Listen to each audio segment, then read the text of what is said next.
अगर आपके पास डीजल की गाड़ी है और उसको 10 साल हो गए हैं, या फिर आपके पास पेट्रोल की गाड़ी है उसको भी 10 साल हो गए हैं, तो आपके पास समय है कि आप 31 मार्च से पहले या तो आप उसको दिल्ली एनसीआर से बाहर बेच दीजिए या फिर कोई दूसरी गाड़ी ले लीजिए, उसको सड़क पर मत निकालिए। क्योंकि 1 अप्रैल से गुरुग्राम में 10 साल से ज्यादा पुरानी डीजल और 15 साल से ज्यादा पुरानी पेट्रोल की गाड़ियों पर पूर्ण तरीके से बैन लगा दिया जाएगा। क्या है पूरी खबर, दिखाएंगे आपको आगे। नमस्कार, मैं हूं सुनील यादव और आप देख रहे हैं गुरुग्राम न्यूज। जैसा कि आप सभी लोगों को पता ही है कि दिल्ली एनसीआर में प्रदूषण लेवल जब बढ़ जाता है, उसको देखते हुए पहले तो एनजीटी और फिर सुप्रीम कोर्ट ने आदेश पारित किया कि पूरे दिल्ली एनसीआर में 10 साल पुरानी डीजल की गाड़ियां और 15 साल पुरानी पेट्रोल की गाड़ियों पर प्रतिबंध लगा दिया गया। समय समय पर पुलिस इसको लेकर एक अभियान भी चलाती है कि ऐसी गाड़ियों को जब्त किया जाए और उन पर कानूनी कार्रवाई की जाए। लेकिन फिर भी कुछ लोग ऐसे हैं जो अभी भी अपनी इन पुरानी गाड़ियों को सड़कों पर दौड़ाते हैं, जिसके खिलाफ अब हरियाणा के मुख्यमंत्री ने एक आदेश दिया कि 1 अप्रैल से गुरुग्राम में, जो कि एनसीआर का एक हिस्सा है, गुरुग्राम में जितने भी ऑटो चलते हैं और ये ऑटो जो डीजल के हैं 10 साल पुराने और पेट्रोल के जो 15 साल पुराने, उनको भी पूर्ण रूप से बैन कर दिया जाएगा। इसी को लेकर अब जो ऑटो चालक हैं वो चिंता में है, लेकिन उनका हल निकालने के लिए, उनकी चिंता दूर करने के लिए गुरुग्राम नगर निगम द्वारा इलेक्ट्रिक व्हीकल का एक मेला लगाया गया है। इस मेले में तमाम इलेक्ट्रिक जितने भी ऑटोज हैं उनकी प्रदर्शनी लगाई गई है और ऑटो चालकों से ये अनुरोध किया जा रहा है कि वो यहां पर आएं और अपने पुराने ऑटो को स्क्रैप में देकर और फिर ये इलेक्ट्रिक ऑटो खरीद लें, जिससे ना केवल उनको बचत होगी बल्कि हमारे शहर का पर्यावरण भी साफ होगा और सभी लोगों को साफ हवा मिलेगी। हमारी संवाददाता आशी राजपूत ने एक रिपोर्ट तैयार की है, वो आपको दिखाते हैं और वहां पर जो इलेक्ट्रिक ऑटो लगाने वाले जो वेंडर्स हैं उनसे बातचीत की है। पहले वो सुनवाते हैं, फिर आपको गुरुग्राम नगर निगम कमिश्नर और भी क्या जानकारी दे रहे हैं वो आपको दिखाएंगे। दिल्ली एनसीआर में 10 से 15 साल पुराने वाहन हैं, उन पर रोक लगा दी गई है। उसी को लेकर गुरुग्राम में आज ई मेला लगाया गया है, जिसमें जो भी वाहन हैं जो 10 साल से और 15 साल से पुराने हैं वो है 1 अप्रैल से जब्त कर लिए जाएंगे अगर सड़कों पर दिखाई दिए। उसी को लेकर यहाँ पर काफ़ी सारे ऐसे हैं जो कि शेयर वाले ऑटो हो गए या फिर ई रिक्शा हो गया, जिसमें स्कूटर हो गया और छोटी नैनो जैसी कार भी है जो कि ई के मतलब इलेक्ट्रॉनिक के द्वारा ही चलेगी। तो उसी को लेकर यहाँ पर मेला लगा हुआ है और ये एक अच्छी पहल है कि गुरुग्राम को प्रदूषण से फ्री किया जाए।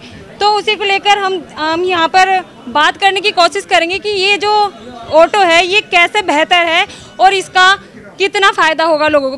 मैम, अपना नाम बताइए। मेरा नाम प्रिया भल्ला है और मैं सुप्रीम स्मार्ट पावर से हूँ। मैम, इस ऑटो के बारे में बताइए, कैसे बेहतर है?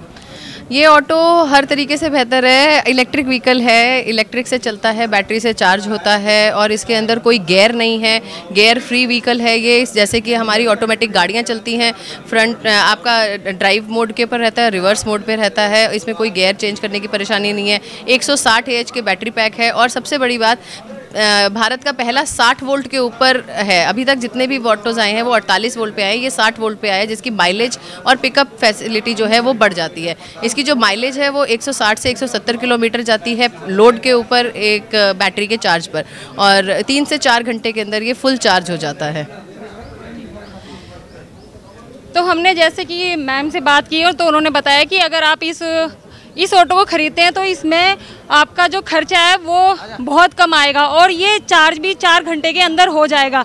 तो ऐसे ही यहाँ पर काफ़ी स्टॉल लगे हैं जिसमें आपको बैंक जो है लोन भी दे रहा है और अपना पुराना ऑटो लाकर भी आप उसको चेंज भी कर सकते हैं। और कुछ ऑटो ऐसे हैं कि जो बिल्कुल ख़राब हो चुके हैं तो आप उसको भी सेल कर सकते हैं यहाँ पर, और आपको सब्सिडी भी दी जा रही है, जो कि एक अच्छी पहल है उन लोगों के लिए जो भी यहाँ से ऑटो वगैरह खरीदना चाहता है। गुरुग्राम में दिवाली के टाइम पर प्रदूषण का जो लेवल है वो काफ़ी हद तक बढ़ जाता है, तो उसी को कम करने के लिए गुरुग्राम के अंदर ये एक अच्छी पहल की गई है कि गुरुग्राम में अब जितने भी 10 से 15 साल पुराने जो भी वाहन हैं, अगर 1 अप्रैल से वह रोडों पर दिखाई दिए तो वह जब्त कर लिए जाएंगे। और इसका एक अच्छा फ़ायदा ये भी होगा कि अभी से इसकी तैयारी की जा रही है कि अगर रोड के ऊपर ई रिक्शा या फिर ऑटो या फिर वाहन चलेंगे तो हम गुरुग्राम को प्रदूषण रहित भी देख सकते हैं। मेरे सहयोगी सुनील के साथ मैं आशी राजपूत, गुरुग्राम न्यूज। इस इलेक्ट्रिक ऑटो मेले का शुरुआत गुरुग्राम नगर निगम की मेयर मधु आजाद ने रिबन काटकर की। उनके साथ गुरुग्राम नगर निगम कमिश्नर मुकेश कुमार आहूजा भी रहे, जिन्होंने साफ तौर पर कहा कि गुरुग्राम की हवा को साफ करने के लिए, लोगों को अच्छा वातावरण देने के लिए एक नगर निगम के द्वारा ये एक पहल की जा रही है। गुरुग्राम में लगभग 2000 से ज्यादा ऐसे डीजल ऑटो हैं जो 10 साल की मियाद पूरी कर चुके हैं और 15 साल के पेट्रोल के ऑटो जो अपनी मियाद पूरी कर चुके हैं। तो उनको बदलने के लिए और सड़कों से उनको हटाने के लिए 31 मार्च तक का उनको समय दिया जा रहा है कि 31 मार्च से पहले वो अपने ऑटोज को या तो स्क्रैप करा लें या उनको कहीं बाहर बेच दें। इसी को देखते हुए जो जितने वेंडर्स यहां पर इस मेले में आए हुए हैं, उन्होंने ऐसे लोगों के लिए एक खास ऑफर भी चलाया है कि अगर वो 31 मार्च से पहले अपने ऑटो को स्क्रैप कराते हैं तो उनको नया इलेक्ट्रिक ऑटो खरीदने पर 20,000 रुपए की छूट दी जाएगी। इसके अलावा 35,000 रुपए केंद्र सरकार की तरफ से छूट दी जा रही है, रिबेट दी जा रही है। और अगर कोई अपना पुराना ऑटो स्क्रैप कराता है तो उसको 30,000 रुपए गुरुग्राम नगर निगम की तरफ से छूट दी जाएगी। इसके अलावा जो स्क्रैप में ऑटो दिया जाएगा वो लगभग 10,000 रुपए का स्क्रैप हो जाएगा। इसी तरह अगर देखें तो लगभग एक ऑटो पर खरीदने पर आपको 1 लाख रुपए की बचत हो रही है। जो इलेक्ट्रिक ऑटो का कंसेप्ट है, ये आज के दिन समय की मांग तो है ही, और इसमें माननीय एनजीटी द्वारा भी ऑर्डर किए गए हैं, जिनको माननीय सुप्रीम कोर्ट द्वारा कंफर्म भी किया गया है कि एनसीआर रीजन में हमने इनको इंटेंसिफाई करना है।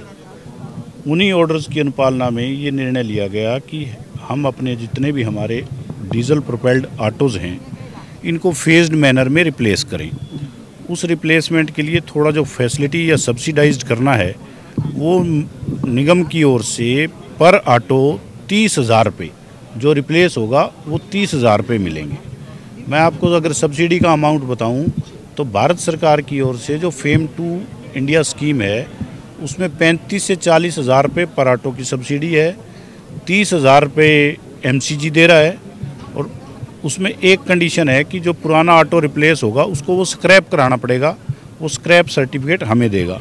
तो हमने डिफरेंट वेंडर्स से बात की, भाई कौन कौन इसमें आगे आना चाहते हैं। आप मेले में देख रहे हैं कि 10 स्टॉल्स इन वेंडर के लगे हुए हैं। इनमें से ज़्यादातर ने कहा है कि 31 मार्च तक अगर इनसे कोई खरीदेगा तो ये 20,000 रुपये पर व्हीकल ये सब्सिडी अपनी ओर से देंगे, लेस प्राइस पे।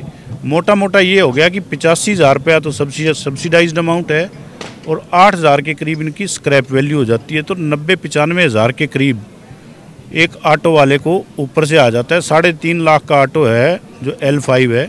तो बाकी जो है लोन की फैसिलिटीज़ के लिए 15 बैंकर्स यहाँ आए हुए हैं, तो वो जो मुद्रा स्कीम के तहत इनको लोन की सुविधा कराई जाएगी। गुरुग्राम में आयोजित हो रहे इस इलेक्ट्रिक ऑटो मेले में एक और ध्यान केंद्रित करने वाले वेंडर आए हुए हैं। इन्होंने एक नया कारनामा किया है कि अगर आपके पास कोई कार है जो 10 साल की डीजल मियाद को खत्म कर चुकी है, या फिर 15 साल की कोई पेट्रोल की कार है जो अपनी मियाद को खत्म कर चुकी है, तो आप अपनी उस कार को इलेक्ट्रिक व्हीकल में तब्दील करा सकते हैं। उसके लिए बहुत कम खर्चा आना है, और क्या कुछ उसके बाद आपकी कार नई हो जाएगी, उसका रजिस्ट्रेशन हो जाएगा। इन्हीं से जानते हैं, इन वेंडर से, कि आखिरकार इन्होंने एक कारनामा किया कैसे है। ये हमारी कंपनी का नाम है जीकू मोटर्स। हम लोग जो पुरानी गाड़ियां हैं या जो 10 साल से ज़्यादा जो अब नहीं चल पा रही हैं एनसीआर में, उन गाड़ियों को रेट्रोफिट करते हैं। उनका इंजन निकाल के मोटर गियर बॉक्स के साथ लगाते हैं, बैटरीज, कंट्रोलर, वो सब हम लोग ये सब रेट्रोफिट करते हैं इस कंपनी में। क्या कॉस्ट आती है इसमें, और कौन कौन सी गाड़ियों को आप कन्वर्ट कर सकते हैं? ऐसा कोई बैरियर नहीं है, हम कोई भी गाड़ी कन्वर्ट कर सकते हैं। बट अभी फ़िलहाल हमने टाटा नैनो कन्वर्ट की है, तो जो इसका मार्केटिंग स्ट्रैटेजी था टाटा की तरफ से 1 लाख में गाड़ी आएगी, तो हमने 1 ही लाख में इसको कन्वर्ट भी किया है गाड़ी को। क्या माइलेज इसका रहता है किसी भी गाड़ी को अगर आप कन्वर्ट करते हैं, और क्या उसका चार्जिंग कॉस्ट पड़ता है, या चार्जिंग टाइमिंग कितनी रहती है? 3 घंटे में गाड़ी पूरी चार्ज हो जाती है। एक चार्ज में 100 किलोमीटर चल जाती है। परफेक्ट सिटी कार है ये गाड़ी। जो यूएसपी है वही हमने इसको एनहांस किया है। और कितना वेट कैरी कर सकती है गाड़ी, कितनी सवारी, ऑन लोड कितना किलोमीटर चल पाएगी? 500 kgs का इसका एक्स्ट्रा जो वेट है वो कैरिंग कैपेसिटी है, और बेसिकली रीजन ब्रेकिंग के साथ है, तो आपका सिटी में ज़्यादा ही 100 से एक्सीड ही कर जाता है, माइलेज कम नहीं रहता है। तो अगर किसी गाड़ी को कोई कन्वर्ट कराना चाहे तो कितना टाइम उसमें लगता है? मैक्सिमम 20 डेज, क्योंकि हर गाड़ी के माउंटिंग, कपलिंग्स वो सब डिफरेंट होता है, तो हम लोग कस्टम बिल्ड बनाते हैं, तो उसमें थोड़ा टाइम लगता है। तो इसको रजिस्टर भी करा सकते हैं कन्वर्ट कराने के बाद? डेफिनेटली वो सब प्रोसीजर है, ARAI का अप्रूवल हमने खुद अपना डाल रखा है, अभी yet to be confirmed, but things are in process. Haryana सरकार और गुरुग्राम नगर निगम की पहल है कि गुरुग्राम को प्रदूषण मुक्त किया जाए। गुरुग्राम से ऐसी गाड़ियों को हटाया जाए जो 10 साल पुरानी डीजल की हैं और 15 साल पुरानी पेट्रोल की हैं, क्योंकि इनसे माना जाता है कि प्रदूषण ज्यादा बढ़ता है और जब दिवाली नजदीक आती है तो पूरे शहर का प्रदूषण खतरनाक लेवल पहुंच जाता है। अब देखना होगा कि क्या सरकार की, जिला प्रशासन की ये मुहिम रंग लाती है। क्या इस तरह से पुरानी गाड़ियों को इलेक्ट्रिक व्हीकल में तब्दील करके हम प्रदूषण को कम कर पाएंगे, या फिर केवल इस वजह के अलावा और भी बहुत सी वजह हैं जो प्रदूषण लेवल को बढ़ाती है। इस खबर के बारे में आप हमें अपनी राय कमेंट करके जरूर दीजिएगा। साथ ही साथ आप इस खबर को शेयर जरूर कीजिएगा ताकि सभी लोगों तक सही जानकारी सही समय पर पहुंच पाए। नमस्कार।